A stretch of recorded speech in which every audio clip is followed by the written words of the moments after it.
بسم اللہ الرحمن الرحیم۔ دو جگڑنے والوں کو دیوار کی نصیحت۔ بنی اسرائیل میں سے ایک آدمی کا انتقال ہو گیا۔ اس کے دو بیٹے تھے۔ ان دونوں کے مابین ایک دیوار کی تقسیم کے سلسلے میں جھگڑا ہو گیا۔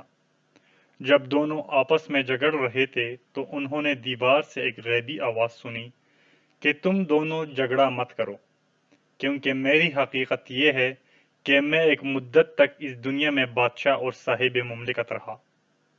پھر میرا انتقال ہو گیا اور میرے بدن کے اجزاء مٹی کے ساتھ مل گئے۔ پھر اس مٹی سے کمہار نے مجھے گڑھے کی ٹیکری بنا دیا۔ ایک طویل مدت تک ٹیکری کی صورت میں رہنے کے بعد مجھے توڑ دیا گیا۔ پھر ایک لمبی مدت تک ٹکڑوں کی صورت میں رہنے کے بعد میں مٹی اور ریت کی صورت میں تبدیل ہو گیا۔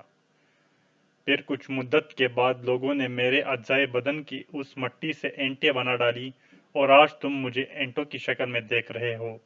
لہذا تم ایسی مذموم و قبیح دنیا پر کیوں جھگڑتے ہو؟ کسی شاعر نے کیا خوب کہا ہے، غرور تھی نمود تھی ہٹو بچوں کی تھی صدا، اور آج تم سے کیا کہوں لاحت کبھی پتہ نہیں۔ آہ آہ، یہ دنیا بڑی فریب دہندہ ہے۔ پانی ہونے کے باوجود یہ لوگوں کی محبوب بنی ہوئی ہے۔ یہ اپنی ظاہری رنگینی اور رعنائی سے لوگوں کو گمراہ کرتے ہوئے آخرت سے غافل کرتی ہے۔